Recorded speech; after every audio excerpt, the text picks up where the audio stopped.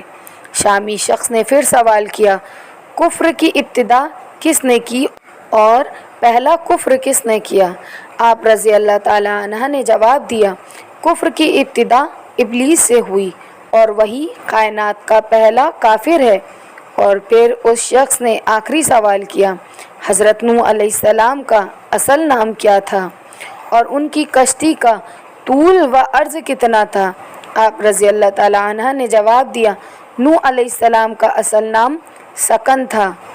انہیں نوح علیہ السلام کہنے کا سبب یہ تھا کہ انہوں نے 950 برس تک قوم پر نوحہ کیا تھا۔